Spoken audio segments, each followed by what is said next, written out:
Mteule wa Bwana, rafiki wa Kristo, kama ilivyoandikwa, sitawaita tena watumwa, maana mtumwa ajui alitendalo bwana wake, bali ninyi nawaita rafiki. Lihimidiwe na kutukuzwa jina la Bwana wetu Yesu Kristo kama mwenye mamlaka wa haki hapa chini duniani. Moja kwa moja, popote pale ambapo unatega sikio lako kunifuatilia kupitia chaneli hii ya Yerusalemu TV, ambayo imekuwa ni chombo na sehemu ya madhabahu ya kuweza kuwamulikia popote pale ambapo unapokuwa katika giza. Na chombo hichi au madhabahu hii ya chaneli hii ya Yerusalemu TV imeweza pia kuwa sehemu ya taa na mwangaza wa njia yako kwa njia ya neno la Mungu. Niweze kumshukuru Mungu aliyeziumba mbingu na nchi, mtawala wa haki, Bwana wetu Yesu Kristo, ambaye Baba alitiisha vitu vyote chini yake. Tuombe.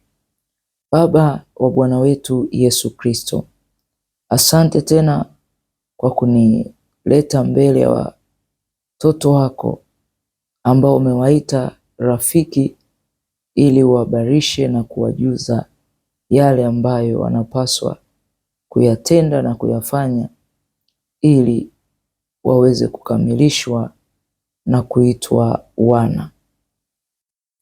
Asante kwa maana ninaamini Roho Mtakatifu aliye mwalimu wetu, anayetufundisha na kutuelekeza na kutuonyesha njia itupasayo kuenenda, tunaamini ndiye atakayeenda kutumia kinywa hichi na akimshuhudia mwana wa Mungu ambaye anatamani ayajue yale ambayo yamejazwa ndani ya moyo wa Kristo, ili apate kujivunia kuwa anaitwa mwana wa Mungu kweli kweli. Nikiwa ninaamini utakuwa nami, Roho Mtakatifu, utakuwa na mtazamaji na msikilizaji ambaye anaenda kutoka kwenye hali ya utazamaji na usikilizaji na kuwa mtendaji wa kile ambacho Roho wa Bwana anena na kanisa na dunia yote kwa ujumla, katika jina la Yesu, amen. Basi popote pale ambapo unanifuatilia ukiwa katika pembe za mataifa ya Afrika na nje ya taifa la Afrika, niweze kuingia kwenye kichwa cha somo husika kinachotupa ujumbe huu. Kama kanisa, inakupasa utafakari kwa nini haya hayatimizwi kwako, ikiwa Mungu ni mtimiza ahadi. Kuna vitu kama kanisa inapaswa kuyatafakari, na tunapotafakari tunajua katika tafakari huwa yapo majibu ya kile ambacho unakitafakari, kwa maana ndivyo maandiko yanenavyo katika kitabu kitakatifu cha sheria ya ufalme wa Mungu, katika ile Zaburi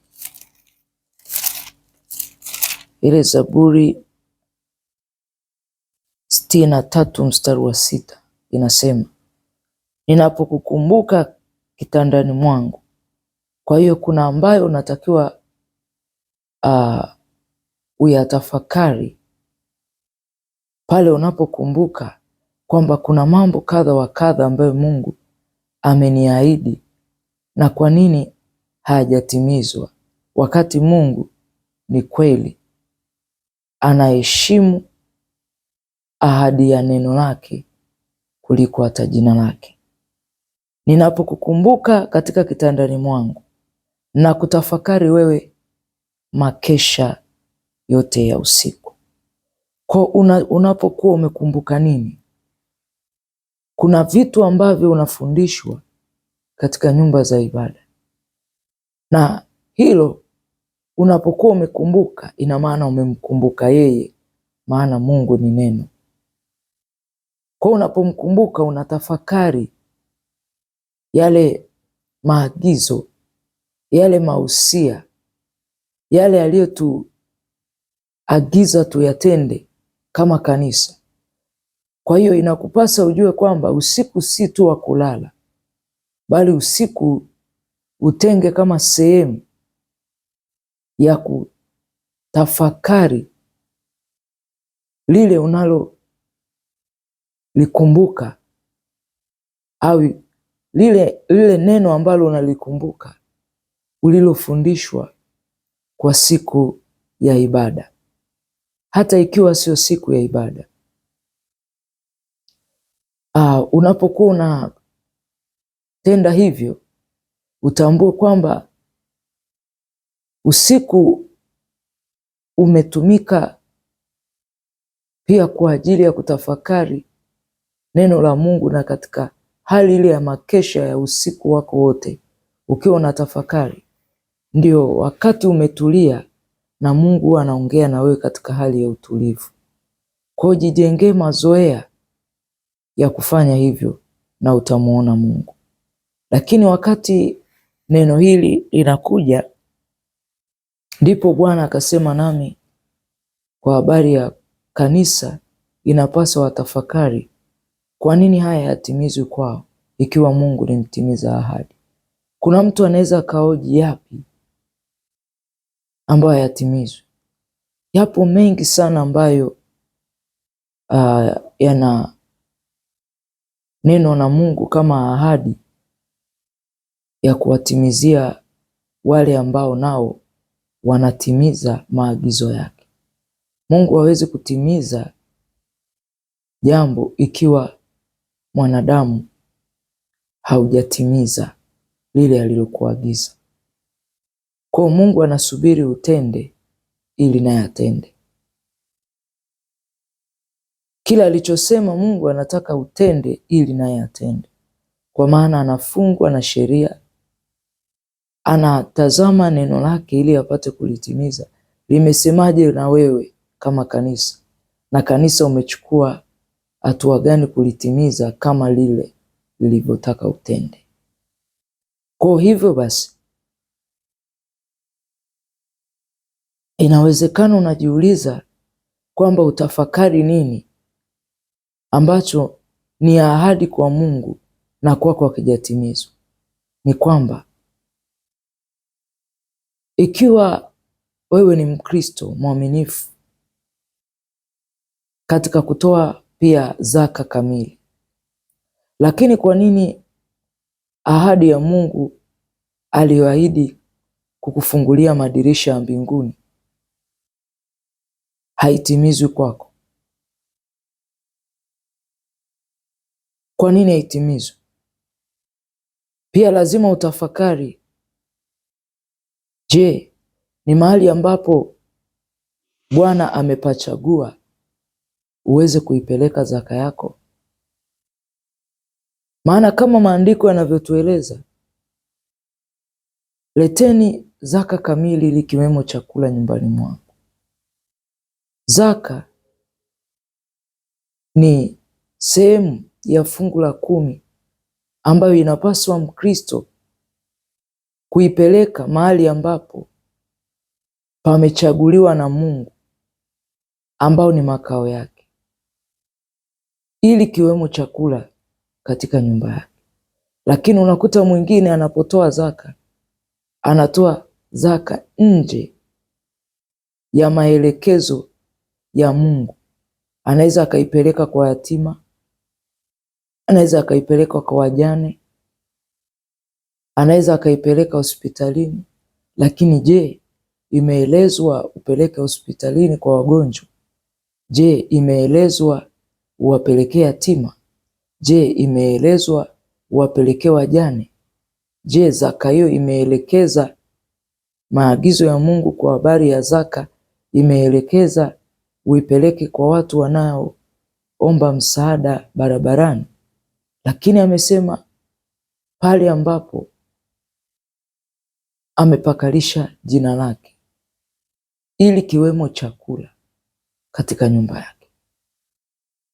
Sasa anapozungumzia katika nyumba yake, watu wengi katika fikra zao wanaweza wakawa na mtazamo kwamba nyumba yake ni pale ambapo mnakutanika, ambao ni hema ya kukutanikia. Yeye anachozungumza mahali alipokalisha jina lake, maanake ndani ya mtumishi wa Mungu, hapo ndipo makao yake. Mungu anafanya kazi ndani ya watu, Mungu anakaa ndani ya watu. Ndio maana utasoma maandiko uone jinsi anavyosema, tazama ndege wa angani wana viota vyao, tazama wanyama wa mwituni wana makorongo yao kwenda kujihifadhi, lakini mwana wa Adamu hana pa kulaza kichwa chake. Mtu anajioji, kwani mwana wa Adamu Yesu analala, anapumzika? Lakini nataka nikwambie, anatenda kazi ndani ya watu, anaishi ndani ya watu. Ndio maana kama ni msomaji mzuri wa Biblia utaona kwenye Mathayo 24 inasema, na watu watakuwa wakiwachukia ninyi, si kwa sababu ya kitu gani? Kwa ajili ya kubeba jina lake. Kwa mtu aliye na neno la Mungu na mtu anayeongea neno la Mungu la kweli lisilogoshiwa, amembeba Mungu, Mungu ndani yake, na yeye ndani ya Mungu na Mungu ndani yake.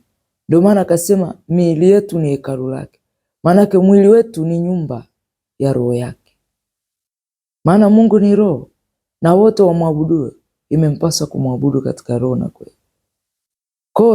Kwa hiyo unapaswa kutambua kwamba ikiwa Mungu ni roho, hawezi kufanya kazi akiwa nje ya mwili, maana roho yoyote ikiwa nje ya mwili haiwezi kufanya kazi. Utaniambia kwa namna gani? Kumbuka Yesu alipokuwa akiwaendea yule aliyekuwa na pepo wa Wagerasi, aliposema naye akasema turuhusu tuwaingie wale nguruwe. Kwa nini? Maanake zile roho haziwezi kufanya kazi zikiwa nje ya mwili. Kwa zilitaka ziendelee kuishi, zilitaka ziendelee kufanya uharibifu zikiwa hata ndani ya wale nguruwe. Kwa Mungu naye yu ndani ya watu. Kwa anaposema leteni zaka kamili ili kiwemo chakula katika nyumba yangu, ili mkanijaribu kwa jinsi hiyo.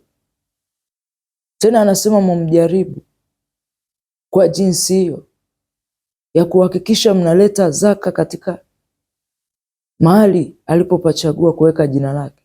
Anachagua kuweka jina lake ndani ya mtu, anakuambia na huko nenda, na huko nenda. Anachagua mahali ambapo ameweka jina lake, na nimejaribu kukueleza kwamba Mungu anapoweka jina lake ni ndani ya mtu. Ndio maana sema ninyi mmebeba jina langu na watu wangu walioitwa kwa jina langu. Hajasema jengo lililoitwa kwa jina lake,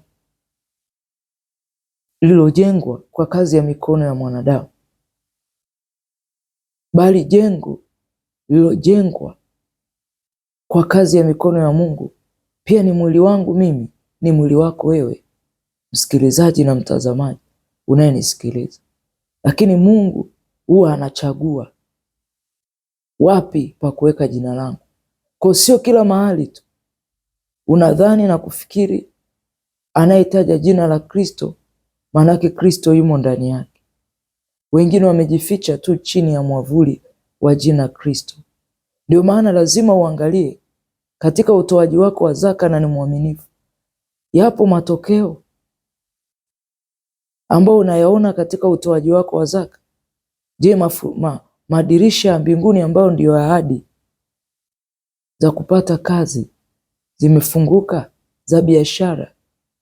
Katika utoaji wako ameahidi kwamba utakapotoa atakufungulia madirisha ya mbinguni, sio upande juu mbinguni, Maana tiketi ya kwenda mbinguni si katika kutoa zaka, matendo yako, lakini katika kutoa zaka afungue madirisha, akumwagie baraka ambazo pia ni ajira zitakazoleta matunda ya kuweza kukidhi mahitaji ya familia yako. Biashara, Mungu anaweza akafungua dirisha la maono ya biashara gani uifanye hapa chini duniani kwa hiyo zaka. Mungu anaweza kufungua dirisha la maono ya jinsi ya uendeshaji wa kampuni ambao unataka kuianzisha kwa kutoa hiyo zaka kamili na sio nusu ya zaka. Maono ya mkopo, maana wapo wengine wanakopa na wameishia kulia,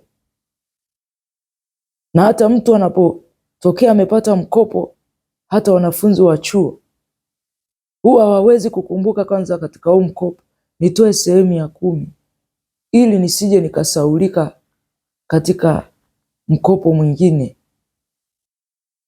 Kwa dirisha linakuwa limefungwa, kwa sababu unakuta mwingine ni mwanafunzi wa chuo, amekuwa mchoyo, hajatoa ili Mungu aendelee kuliachilia dirisha lake liwe wazi la kuendelea kupata mkopo wa chuo mpaka atakapomaliza chuo. Mlee mtoto katika njia impasayo, sio kwa sababu ni mwanafunzi wa primary au wa sekondari au wa chuo kikuu asitoe zaka.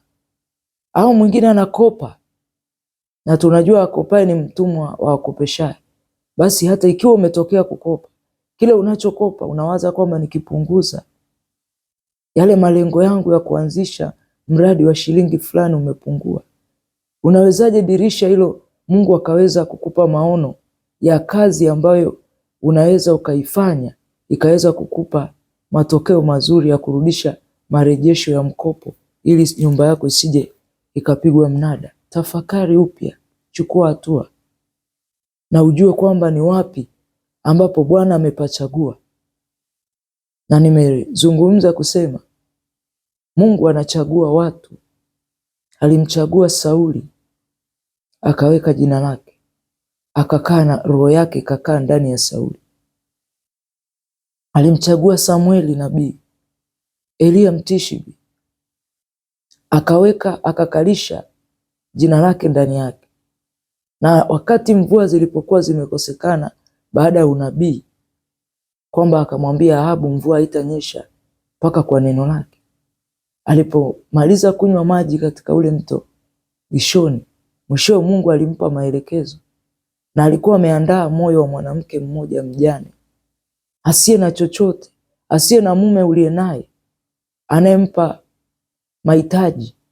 Alikuwa anajisimamia yeye kama mwanamke, kama mwanaume, tena akijiokotea kuni, sio kama sasa mlio na gesi, na akiwa amebakia na mafuta kidogo na unga kidogo, apike nafsi yake na familia yake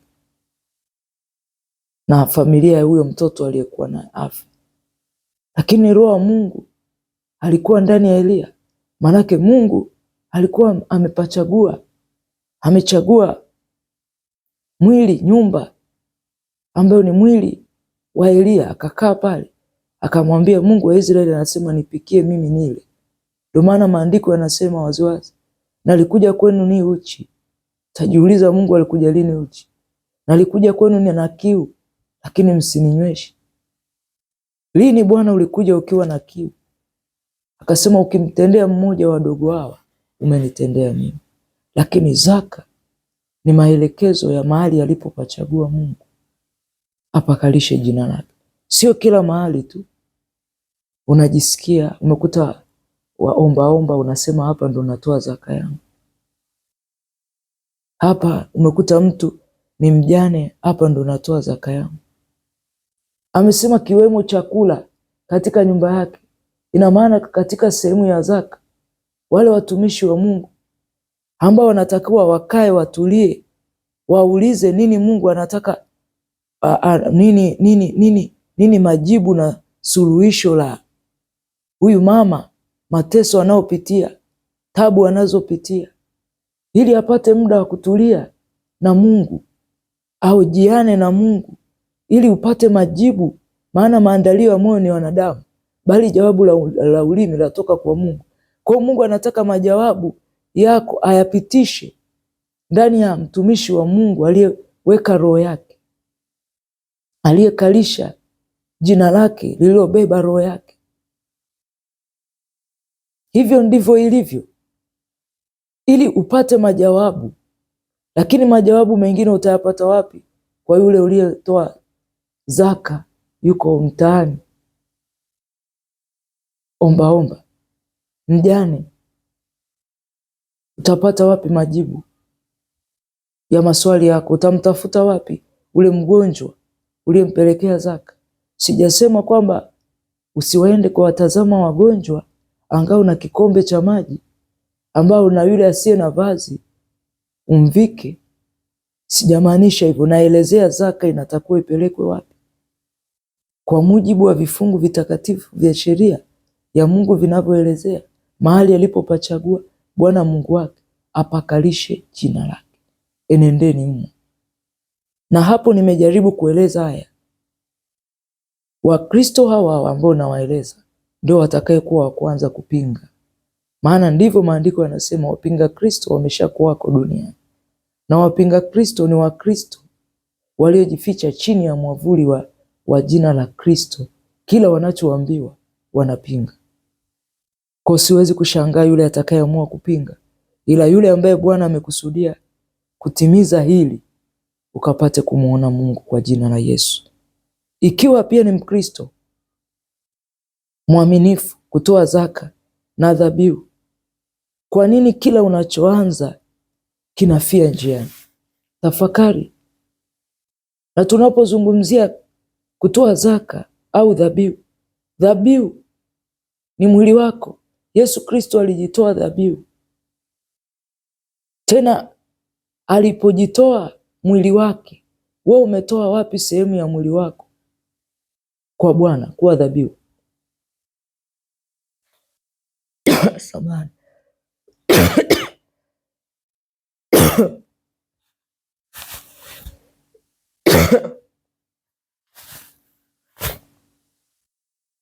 Umejitoa wapi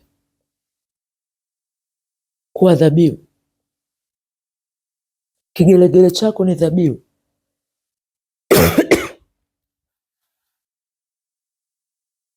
Mbele za Mungu. Makofi. Ndio maana imeandikwa mtukuzeni Mungu kwa miili yenu. Mnaenda kwenye nyumba za ibada, hamumtukuzi Mungu. Unakaa kwenye kiti kuanzia ibada imeanza mpaka inamalizika. Mungu anaketi katika sifa. Viungo vyako vinatumikaje katika kumsifu Mungu?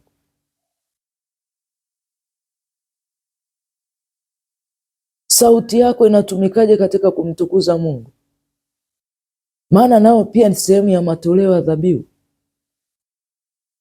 Yesu alitoa dhabihu ya mwili wake sehemu ngapi? 6. Akatoa kichwa chake,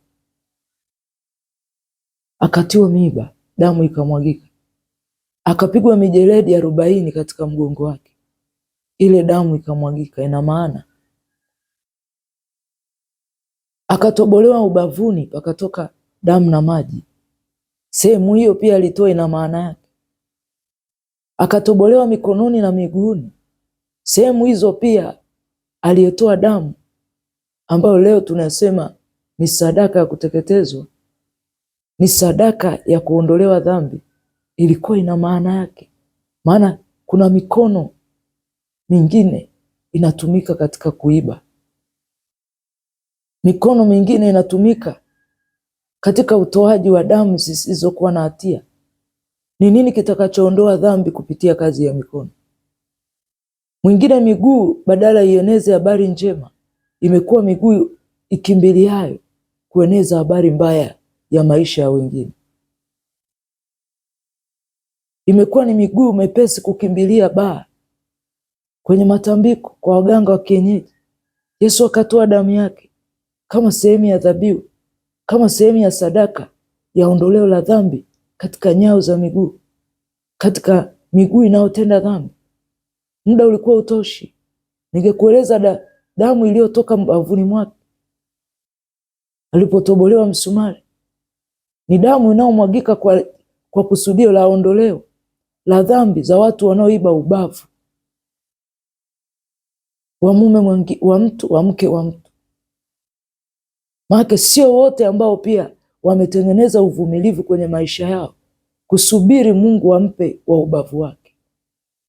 Hata leo unanisikiliza, mama wa mama yako au baba wa baba yako, je, alimuomba Mungu ili amletee?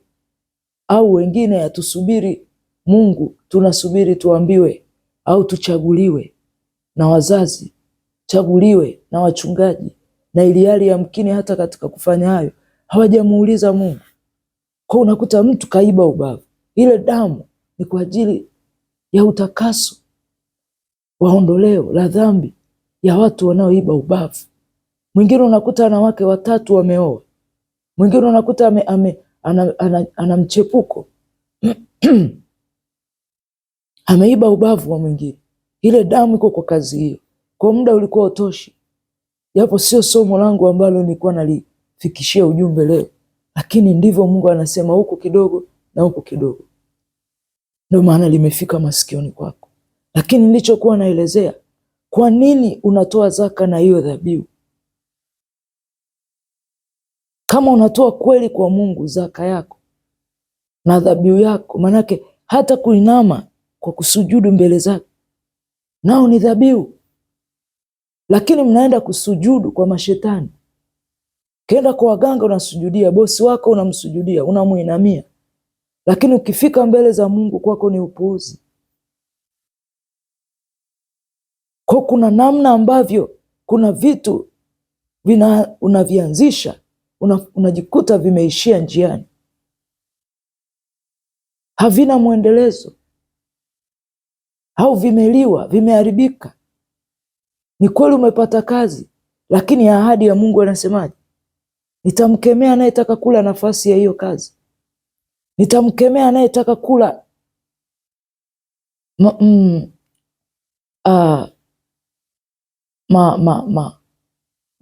marejesho, au anayetaka kula kile ambacho unatakiwa ukitoe kama sehemu ya marejesho baada ya ule mkopo. Unashangaa ugonjwa umekuja.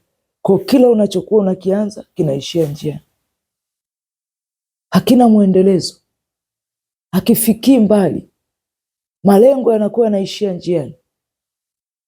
Yote ni kwa sababu Wakristo wengi hawapeleki zaka kamili na hawapeleki mahali sahihi ambapo Mungu amepachagua aeke jina lake. Kwa nini pia ukiingia mshahara tu ndio magonjwa yanaanza kuwala na ahadi ya Mungu haikufikii inavyosema, nami kwa ajili yenu nitamkemea alaye, wala hata haribu mazao ya ardhi yenu, wala mzabibu wenu hautapukutisha matunda kabla ya wakati. Kwa nini hiyo biashara inapukutika? Kwa nini huo mradi uliouanza unapukutika? Lazima utafakari. Unatoa ili Mungu atimize ahadi ya kumkemea anayetaka kula na anayepukutisha matunda kabla hujafungua ofisi ya pili, kama hujafungua mgahawa wa pili, wa tatu. Maana amesema tukitoa zaka kamili atafungua madirisha na tutakuwa watu wa kuongezeka. Kwa maongezeko kama hayapo, tafakari. Kwa nini ahadi hizi za kumkemea alaye kwako hazitimizwi?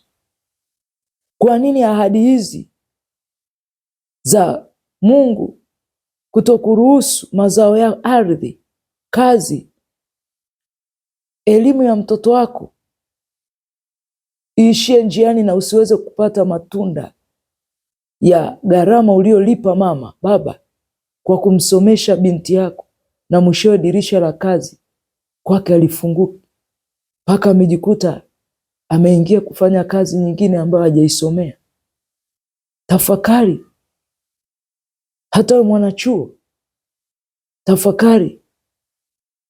Sio tunapata Mwishowe mtu anapopata anasema hii siwezi kupunguza. Tayari tazama, nitakuwa nimepunguza mradi wangu. Make mwingine ameanza mradi wa kuku, anasema nimepunguza bajeti yangu, nimepunguza. Lakini umepunguza kwa kupeleka wapi? Mbele za Mungu ambaye ndiye aliyekupa mradi. Ndio maana ukisoma kitabu cha Ayubu, nikiwa naenda kuhitimisha, utaona pia katika kitabu cha Ayubu 41 mstari wa 11 unasema, ni nani aliyetangulia kunipa ili Mungu afanyaje? Aweze. Tusome Biblia hapa. Ayubu 41 na ule mstari wa 11 anasema, ni nani aliyetangulia kunipa hata nimlipe? Kila kilicho chini ya mbingu nzima ni changu. Kwamba umetangulia kumpa zaka ili akupe kazi, ili akupe ajira, ili akupe maono ya biashara utakayofanya kwa mkopo uliokopa, ili akupe uzima wa afya yako. Maana katika sehemu ya kutoa pia dirisha la afya na kukemea anayetaka kuleta magonjwa, kuwala watoto mpaka ujikute ile fedha unapeleka hospitali.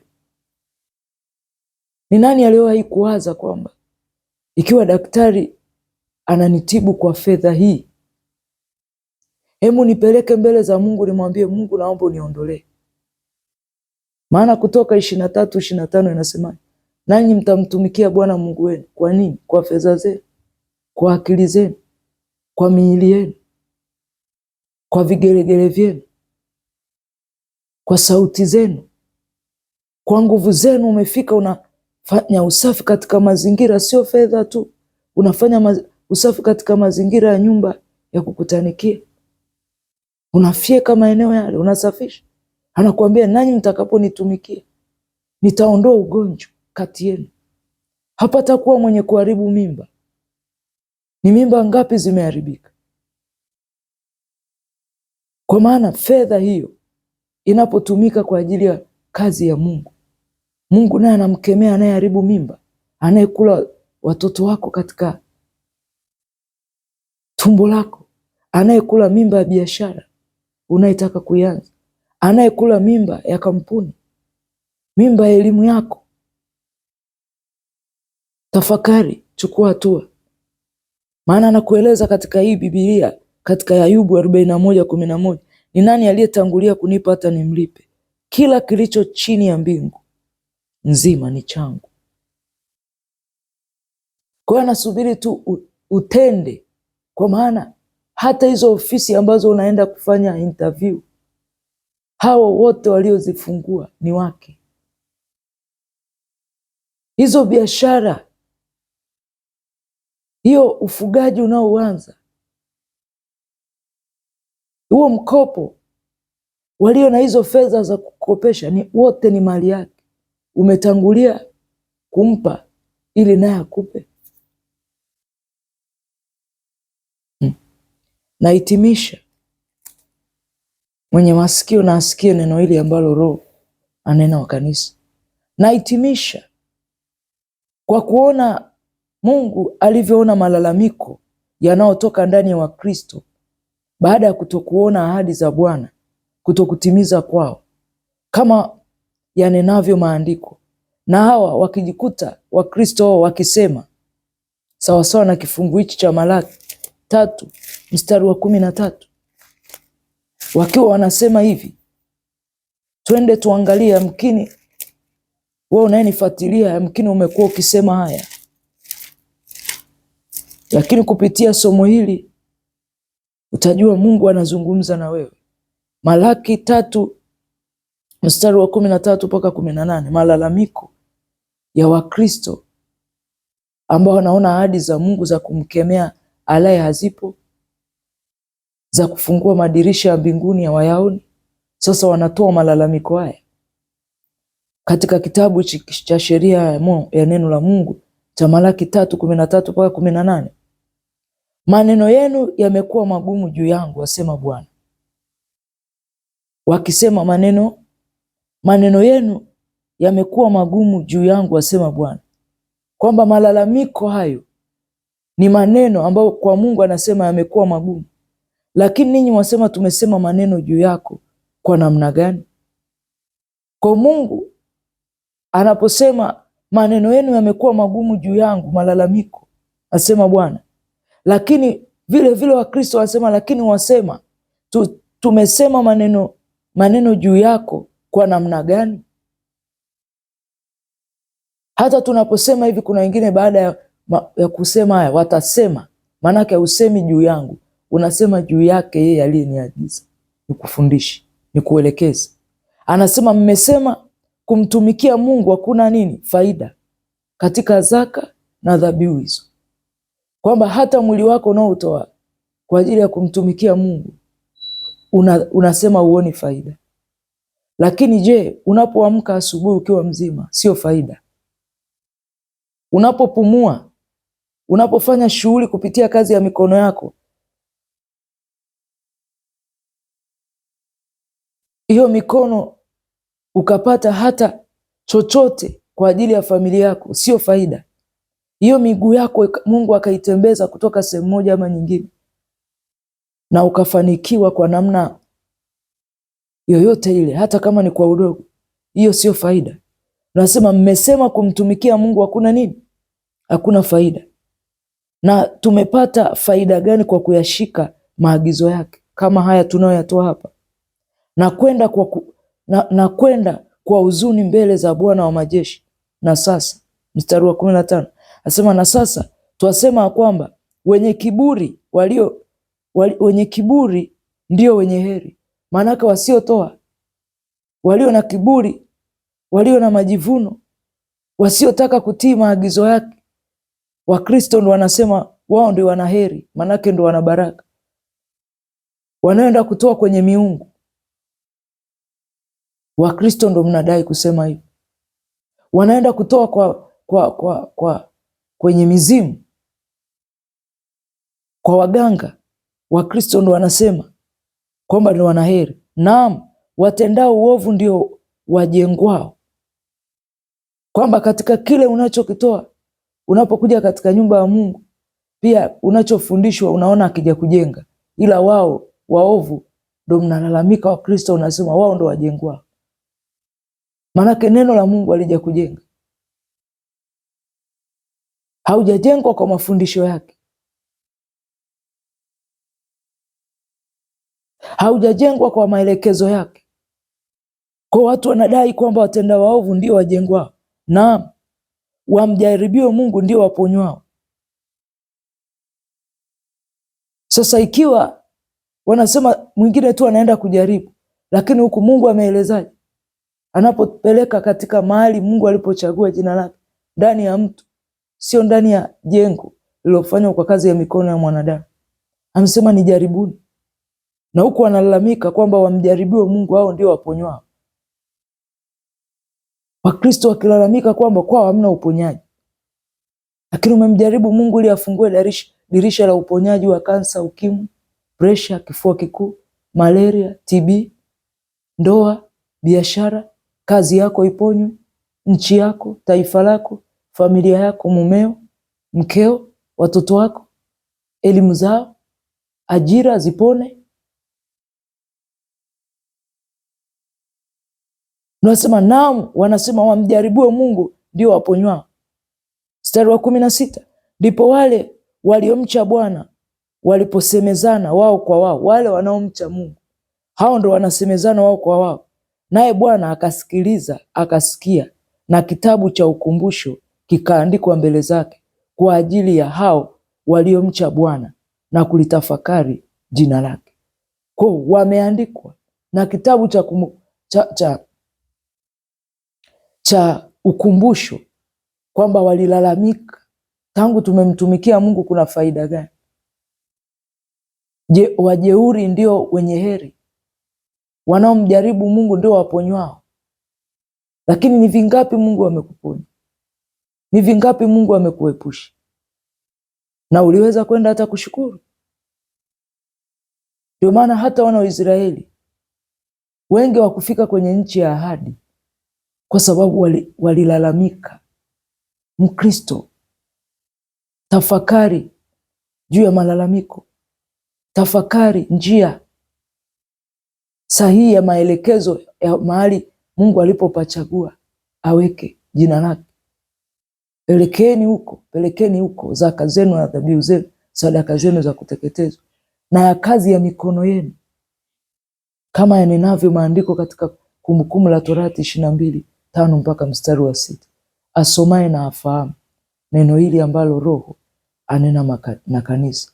Wakristo, msiishie katika kulalamika, maana tayari kitabu cha ukumbusho kimeandikwa mbele zake kwa ajili ya hao wanaomcha Bwana na kulitafakari jina lake na kutafakari neno lake. Ikiwa unatafakari neno la Mungu na ukaona haya yaliyozungumzwa siku ya leo kwenye maisha yako hayako kama inavyotakiwa, basi chukua hatua ili utoke katika malalamiko, ili ahadi za Mungu zifikie katika maisha yako. Amen.